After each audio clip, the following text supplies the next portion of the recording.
Welcome to our podcast, Doing It Right. This podcast reveals authentic stories from successful leaders doing it right. It's about their journey to become a leader, their choices, motivations, and lessons. In essence, how they built successful personal brands. Your host is Valerie Sokolosky, author of 8 leadership books and nationally known as an authority on executive presence and personal branding. Let's get started. Here's Valerie. Hello, I'm Valerie Sokolosky, and welcome to our podcast, Doing It Right, the stories that make us.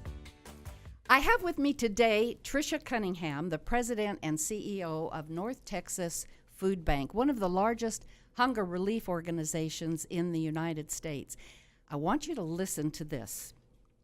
Trisha's team and the partner organizations that she works with give access to over 190,000 nutritious meals. Can I say that again?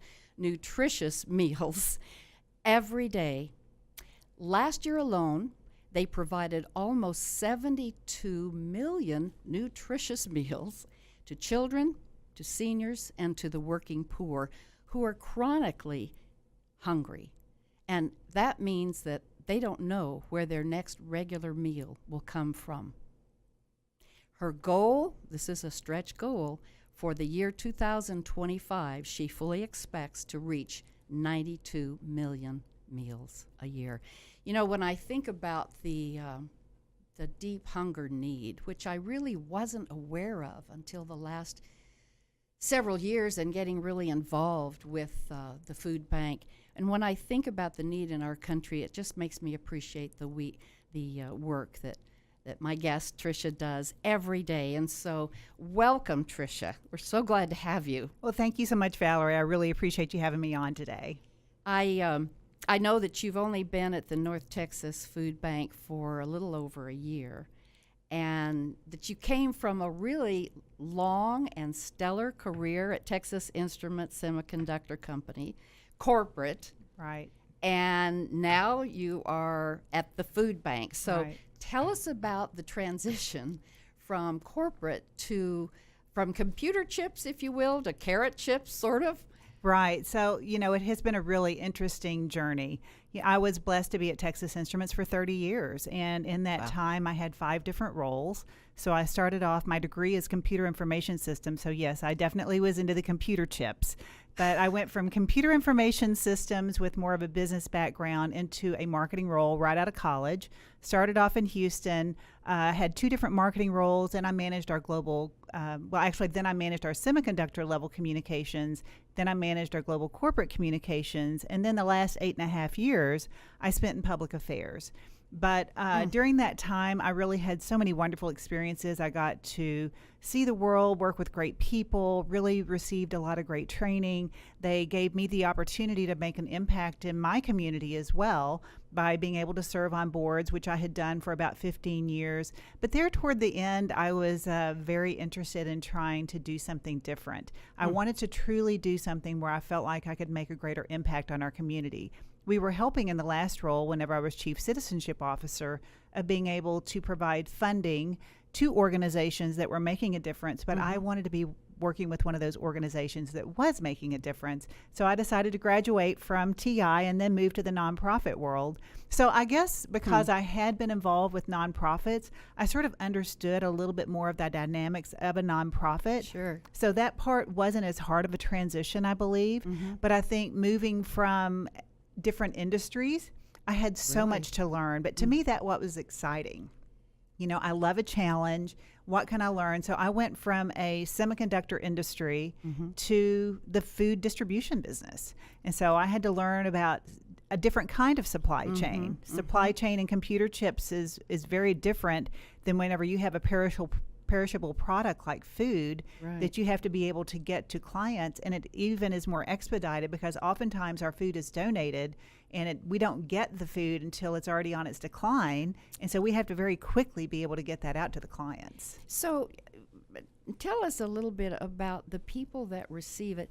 Every year, my husband and I have a great joy to give turkeys at a Thanksgiving season and bread and milk and, the basics with one of the agencies that you serve.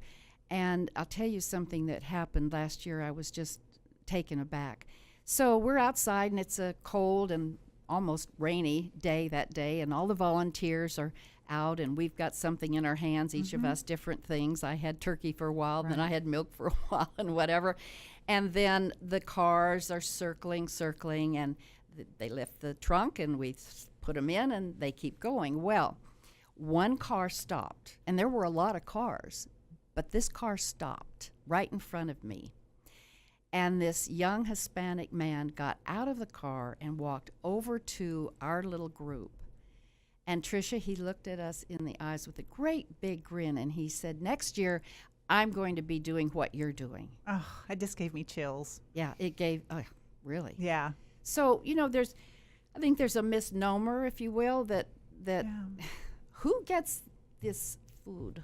Right. So, I think there are a lot of misconceptions out there. So thank you for asking the question, because I do love to tell people about who we serve. Yeah. So we primarily serve the working poor, and we serve seniors, that have worked their entire lives, and now they're living on Social Security or whatever benefits they have. But maybe they have medical conditions or things that they really can't afford to make ends meet. And we also serve children. But of those people who are able-bodied, the majority of them work. At least someone in their household has worked within that year. And think about the demographic of these people. Oftentimes they're contract workers, so if they're working on construction, they may have a job for a few months, and then they're out of work, and then they may have another job for a few months, but they're still actively working. Only 5% of the people that we serve through all of our clients are homeless. Interesting. Right. So how do you vet these people? So through our partner agencies, they have caseworkers that can evaluate where they are. They understand, are they employed? Are they not employed? We have also social services coordinators that work with our partner agencies that help them to sign up for other benefits like the SNAP program, where they can get supplemental nutrition meals in addition to being able to get maybe food at the food pantry. But these partner agencies help assess, are you underemployed, or did you recently lose a job? Do you have a chronic illness that's making you not be able to make ends meet? And then they can try to help them. Do they have a job training program that they could put them in? And so they holistically look at each situation is different, and so they have to holistically look at that so that they can try to help them. And the majority of the people, they want to get back on their feet and get on their own, because it's honestly embarrassing for them to have to come. And so all of our partner agencies treat our clients with dignity and respect. And I've even ran into people, just because I'm wearing my little food bank pin, I've had my food bank pin on, and a woman at a cash register was talking to me about the fact that, do you work with the food bank? And I said, yes, I do. She said, I was laid off from Disney several years ago, and she said, I had to go and get benefit. I moved to the North Texas area, and I had to go to one of your food pantries. And she said, I just want to tell you, I was so embarrassed to be there, but they treated me with such great respect. And she said, I want to, just much like this gentleman that you talked about, she said, I want to get involved. How can I get connected? So you've talked about some things that you just light up when you talk about these things, Trisha. And so I'm kind of thinking about the heart of you, and you must have had a background that caused you to want to be in nonprofits. You said you were in a lot of them when you were at TI. So what's your background? Who are you? Yeah, so I grew up in Western Kentucky. And, I had a very hardworking father. He worked as a maintenance worker at an automobile tire factory. My mother stayed home with us whenever we were younger, but both my mother and father had an 8th grade education formally. 8th grade. 8th grade, but they valued education, and they just didn't have the opportunity because of their family circumstances to get more than an 8th grade formal education. My mother went back to school whenever I was probably in 2nd grade and got her GED certificate. Good and for then her. And then whenever I was probably 7th and 8th grade, she went to cosmetology school and got her cosmetologist license and ended up having her own beauty shop.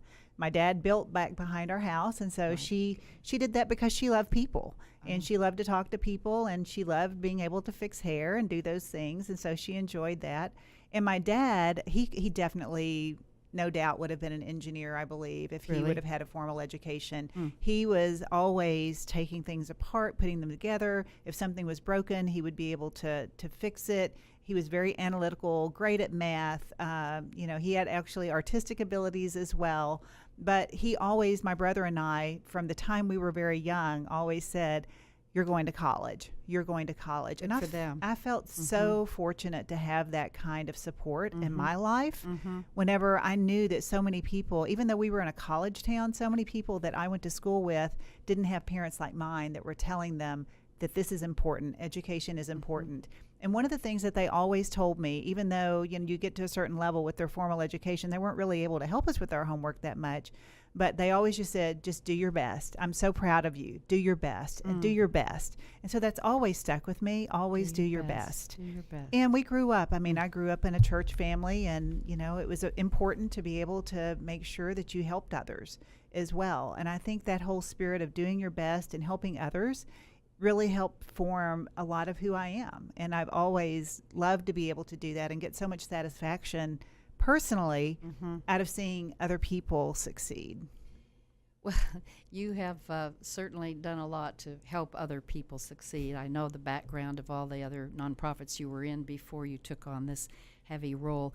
So now that you're the head person, the president and CEO of this huge organization, by the way, how many employees do you have and how many volunteers? Oh, yeah. So we have about 170 to 180 employees at any given time. Okay. But last year we had 40,000 volunteers. Wow, I was one of 40,000. You were one of 40,000. That's impressive. Okay. So, yeah. Well, so my question to you is how do you maintain what brung you, your values, the things that you've held deep in your heart when there are those stressful times and those awful things that can happen in business today, the challenges, the downs? Right. Yeah. Well, one of the things that I just have to remember is that my worst day is better than some of our clients' best days. Oh, that's great. And I walk into my office down at the farmers market. I actually have two offices now. I have one downtown at Dallas Farmers Market, and we just opened our new facility up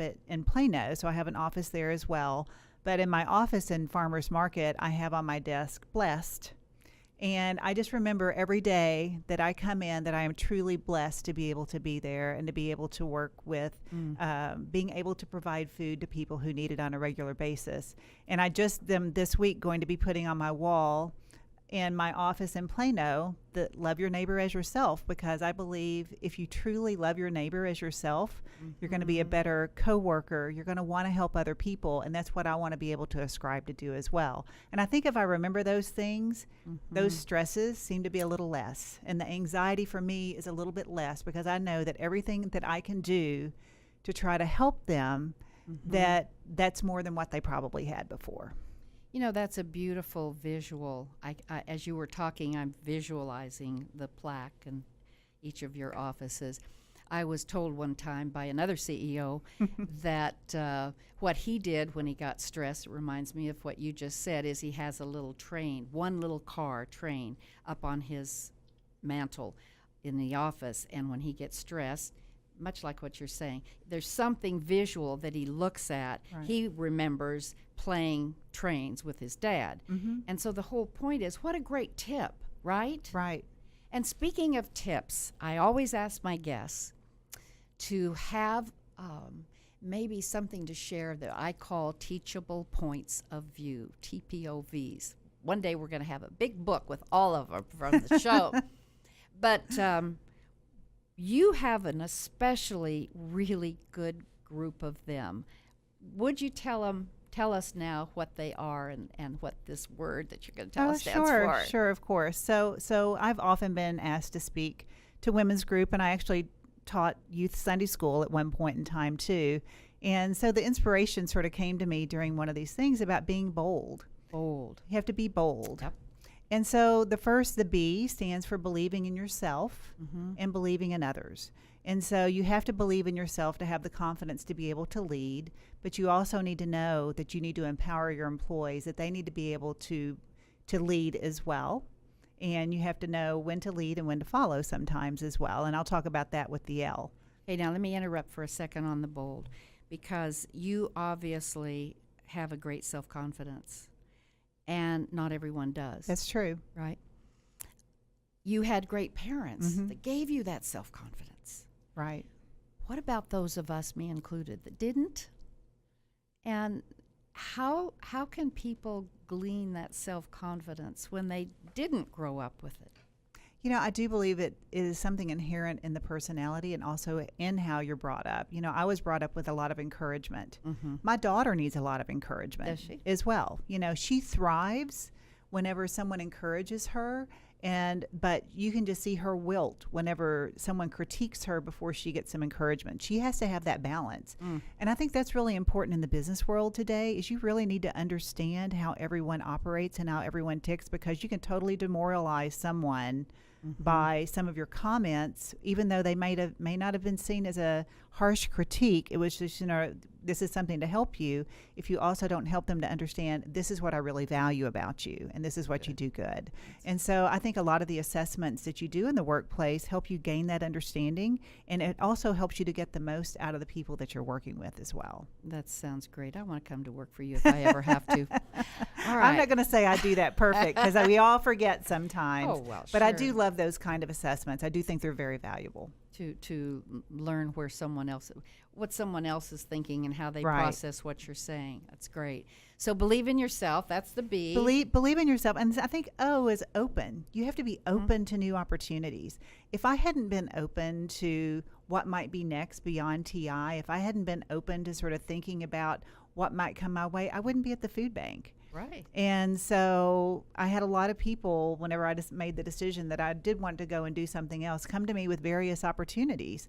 And so I was open to them, and I would listen, and I would, you know, learn and try to figure out. But I wanted to make sure it was something that I could truly be passionate about, and something that I felt like wasn't going to feel like work. You know, for this stage of where I wanted something that was going to excite me, and just knew that making a difference for others was really going to make me feel well too. So I think being open to those opportunities, if we're closed off, there could be things that come your way that may give you that excitement and that passion that you may miss along the way. Yes, and opportunities that come to some people, I'll speak for myself through the years, I shouldn't overanalyze them, right? You said something really important about making you feel like you're wanting to do it, like there's something inside of you, instead of it's about the money or it's about the prestige or those sorts of things. So that's a good one. What's the third one? So the third one is and I referenced it a little bit when I talked about the B, it's lead and be led. So a good leader, I'm not saying leader, not manager, right, but a good leader will help lead the organization, and they will help direct them, and they will help give them their true north and saying this is where we need to go. But you also need to know when to follow. You know, good leaders always know when to follow as well. Tell me about that. So I personally try to hire people smarter than me whenever I'm hiring people. And so I don't know everything. It's my job to make sure everyone is walking in the right direction, and they're going to the direction that we need to in order to try to close the hunger gap. But I need everyone in the organization to be empowered to own their leadership role. They were put in that role for a reason. And so I also have to respect their abilities and their knowledge. And also they lead me sometimes as well, because they know something about an area that I don't know about. And so I have to be open to understanding it's not just my way or the highway. Certainly you have to have that leadership and then to direct whenever there are uncertainties, but you also have to be open to following others as well. So on that note, Trisha, with the hectic world that we're living in today, where things are changing constantly, how do you keep these people focused on the main thing? Right. Because it's one thing to give them empowerment, Right. but I don't know, maybe I might just be empowered in a whole lot of different things. So, Yeah. So I think, Valerie, when you and I had talked a little bit before, you talked about this concept of VUCA, you know, this whole volatility and uncertainty and everything that's out there. You know, I think that's just a state of life today. It is. I mean, you can post something on the internet and it's around the world instantly. So it's not like the old days where you had to go and get the newspaper and see what was going on and you could control the message. You had a little bit more time to do that, but you can't do that today. But I think the main thing there is you have to have a clear vision of what you're doing, and you have to have clarity with your people that that's your mission. Ah. And so, but to be able to get there, things may change. You have a plan, but you have to be open. You have to be flexible. You have to be innovative, I think, in order to be able to make sure that because things change constantly. So you have to continually evaluate, okay, this is where we're going, but how we get there might be a little different because there could be some better ways now to get there than when we put things down on paper. Right. So I think you have to be able to take a little risk with that as well. Okay, I like that. Keeping the main thing the main thing. Keep the main thing the main thing. Okay. We're closing the hunger gap, so we've got to keep that. But how we close the hunger gap could be very different. There's new technologies coming online. There's new risks all the time that are coming out. And so how do we mitigate against those risks? And then how do we take advantage of some of these new opportunities to be able to help close the hunger gap? Yeah, when we talked about that, just really being clear in my own mind, I loved it when you said, our goal is to feed the hungry. That's right. And so, IT person, what are the systems that are in place in order to? HR, what are the people issues that are in place in order to? That's and right. you always had that in order to. I really took that to heart because I have to admit sometimes I want to do too many things, and you can't in this volatile world. One of the things before I left TI that I really started thinking about, and I've actually done some presentations on it as well, I believe where anyone fits in any kind of organization, for profit or not for profit, you have to have a job purpose. Oh, yes. And so why are you there? Why are you there? Why are you there? What is your purpose? I don't mean what is your function, but what is your job purpose? What are you doing? And so if you're in accounting at a for-profit organization, part of your job purpose is to make sure that there is integrity in those numbers that are there so that the reputation isn't damaged, so that there aren't many people that could be have their economic security taken away from them by having some corruption at the company. So your job purpose is securing a strong reputation for that organization and having integrity. If that's really good. If every person would just stop and think, in any organization, what difference do I make? Right. It's great if the leader is you and you're letting them know the difference, and you've got the passion to make sure that they're focused on what the purpose is. But I'm just thinking about other corporations and any job, entrepreneurs, whatever. I just think it might be an interesting tip to say, take some time, go out on the beach, go up in the mountains, take some reflective time, and just really think deeply. What is it that you do that makes a difference? Because every job can make a difference. So what would you say your job purpose is, Valerie? To influence people to be who they are authentically and to live life from the inside out. That's it. See, you know it. But I think there's so many people that if they would take that time to reflect, and I think it needs to involve your passion and your purpose together, and that's whenever you really make things click. That's when we talked about the definition of success. To me, that's your definition of success, whenever your passion and your purpose can truly make an impact with people and yourself. There you go. That's a good definition. Okay, keep going on bold. So bold. So we had open, and then we had lead, and we had believing in yourself for the B. And so the D is really differentiation. And so you have to differentiate yourself. What are you doing that's different?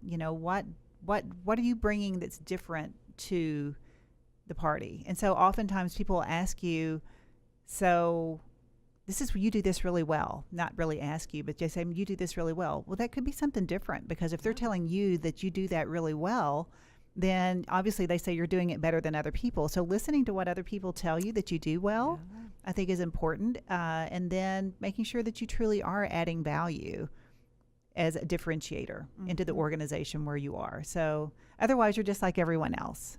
Well, that's something we don't want to be, is just like everybody else.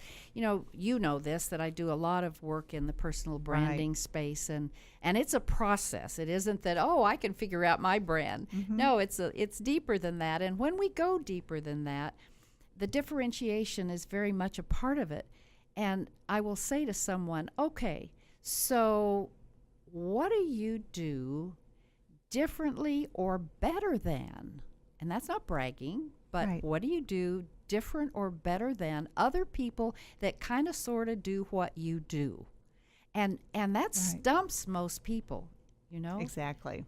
But what makes you stand out from the crowd and knowing That's right. that? That's I right. love that. Mhm. Bold. And I think when you get people, it doesn't create this army of individuals. When everyone plays to their strength, Mm-hmm. then you can put that all together with that clarity and that vision.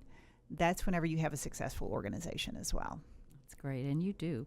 Well, I have a question for you that I thought about. What would you, if you could have advice or counsel, Trisha, with anyone in the world? Oh, Who would? I know you're not wow. ready for that, No, are I'm you? not ready for that one. Just think about if you could sit down and get advice or counsel from anyone. Maybe who comes to mind, and what would you want to talk with that person about? Wow, Yeah. that's really interesting. So I guess if I were to think about from a living person standpoint, Okay. you know, and this isn't a political statement. It's probably just a recent recall because I just saw an article on him. But you know, Jimmy Carter as president, he actually has devoted much of his life to service as well. Yes, he has. And so how did he use his position to be able to help to enable other people and make sure that they had success as well? And I was reading this article. He lives a very modest lifestyle in his hometown in Georgia. Mm-hmm. And so it's not all about flash and dash, but it really is about how he's using his life now to be able to help others.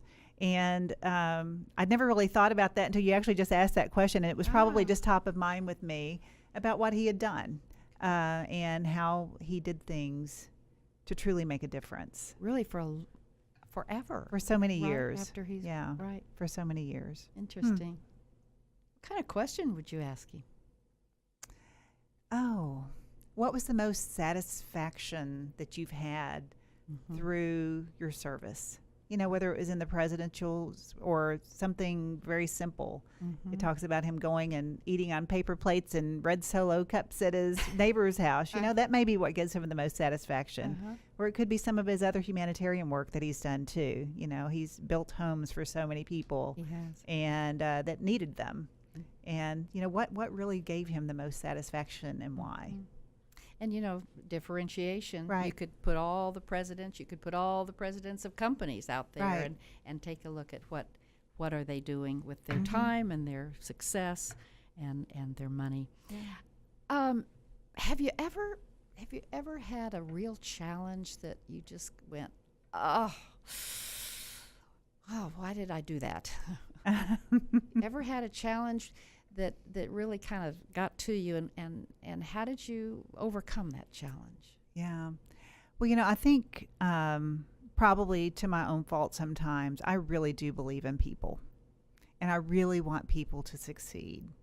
And I can remember a couple of different times whenever I was at Texas Instruments that I really wanted to believe in people and I wanted them to succeed. And I probably let them stay in roles longer than they should have. You know, that's the number. I think statistically, isn't it true that that's the number one downfall of leaders is keeping someone too long, which is kind of hard. That's right. And it is hard because I always felt like I can coach them and I can get them there. But there comes a certain time, and I think it's a hard lesson learned. There comes a certain point in time whenever you know that you've got to do what's right for the organization. And usually what that is it's right for that person too, because they're struggling. Well, when is that time? How do you know when it's that time?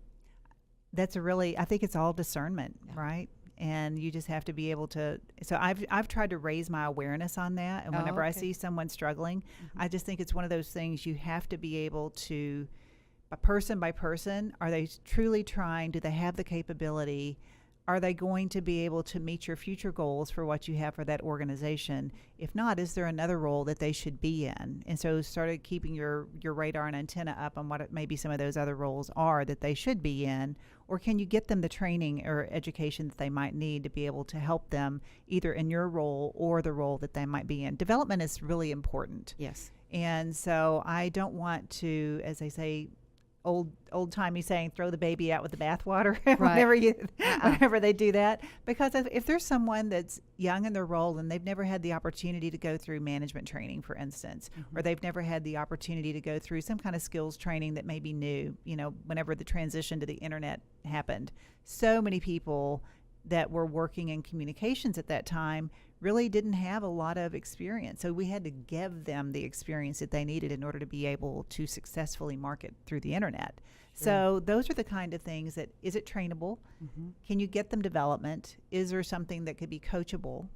And then if you've done that and they're not able to succeed, then that's whenever I think you have to make the decision that it's really not best for you or for them.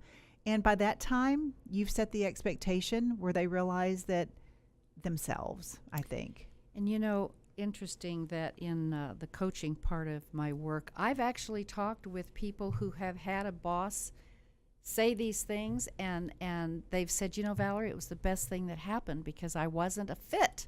Right. And I didn't even know I wasn't a fit. Right. So the best thing that happened to me was that I was given the opportunity to find another position, chose not to in the organization, or sometimes it was I was given the opportunity not to have a position, period. But whatever, many times it's just that you're not a fit and didn't really realize it, kept struggling. So it's that struggle. Well, and I think you're struggling. People inherently want to try to do their best. Sure we do. And whenever you try so hard and then you're not able to accomplish what you feel like, and you feel like you're still not meeting the mark, that brings you on a personal level down as well. Right. Yeah. And so you want to be in an area where you can succeed and you can be all you can be as well. There it goes back to what you said earlier. If there's one thing that bugs you as a leader, your bugaboo, your trigger point, whatever, what would that be? So I do not like it whenever people try to appease me. Appease. Yes. What and does that so look I feel like they're just trying to tell me something because they think it's what I want to hear. Bobblehead? Yes. And yes, Trisha, yes, that's the best idea ever. And it's not the best idea ever, but you feel like people are playing to you. I think it has to do with integrity as well, because they may tell you that and then they go back around the corner and they say, can you believe that she said this? And so, that's one thing that I really don't like. I want people to be upfront and honest with me and tell me. So an example of what I do like is back whenever I first started with the food bank, I was probably 2 or 3 weeks in the job, and one of the people from the organization came into my office, and we were just chatting, and I said, can I ask you a question? And she said, what? I said, what is something that I need to know that no one else is going to tell me? Wow. And she said, do you really want to know? And I said, no, really, I want to know. And they said, well, we all see that you're getting here really early before we get here, and you leave after we get here. And is that your expectation for us? And you'd been there how long when you I'd asked only been this? there 2 or 3 weeks, but it was. My commute was 30 miles. Okay. And it helped me to be able to leave early and get there. Whenever I first started, my days were full of meetings. I was doing employee roundtables. I was doing volunteer experiences. I was meeting with board members, and I had external meetings and donors. We had a capital campaign going on. Hurricane Harvey hit 45 days into this. And so there was a lot of things that were going on. And I said, for my own sanity, I'm coming in early because I need some time to get things done before and after work whenever no one else is here. So I said, no, it's my expectation that you do your job and you do your job well, but you don't have to sit here minute by minute that I'm in my chair. So. And you would never have even I would not have that known that was people were even thinking that. Exactly. Can't you just imagine behind the scenes? I was like, do you I want to have to she start getting here expects that to have earlier. Yes, right. But I so appreciated Sure. that, and that person now has been someone that I know that I can go to, and I can get the straight facts from answer. her, and she's going to tell me. And so thankfully, she was honest with me and didn't try to appease me. Oh no, there's nothing. But I really appreciated her having that conversation with me. And that's what I do like. But, I don't really like it whenever people are just trying to play to me. What a great time we've had together, Trisha, all the wonderful things that you're doing and have done. And out in the community. You're as active, if not more so, than ever before. How many boards are you on? I've narrowed it down. I think it's 3 now. And I'm on some advisory boards too, but I think it's 3 actual fiduciary boards. So that's a lot. Mm-hmm. I just really want to thank you today for being so open and so candid and revealing a lot about just who you are, what you do, and how you do it. And that is your brand. And so thank you so much. I want to share with you in a moment. We're going to see, those of you who have access to the video part of this podcast, we'll see a quick little video of Trisha at the food bank telling you a little bit more. But first, I want to invite all of you to tune in next time as we have another leader who will reveal their teachable points of view and their stories that make them. If you have questions, or if you would like to have the teachable points of view from this interview, email me. I think that's the easiest thing to do. Valerie at valerieandcompany.com. Easy. Valerie at valerieandcompany.com. And also, I will send you an article that I wrote about how you can develop a strong personal brand. So email me either at Valerie at valerieandcompany.com or send me a message on LinkedIn. And so that's it for now. Thanks for listening. The North Texas Food Bank is always going to be a hunger relief organization, but we really do have to innovate in order to make sure that we're addressing this complex issue that's in our community. People may come there because they're hungry, but they also have many other services that help them to either get reemployed or get additional training or things as well. They're very non-judgmental. They don't look at you crazy because you have a college degree, but right now you're having a hard time. They actually just want to be here to help you. We serve a 13-county service area, and in that 13 counties, we have over 800,000 people who don't know where their next nutritious meal is coming from.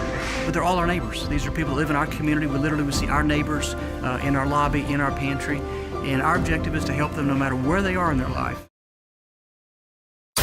You're listening to RMCN, the digital destination for premium talk radio.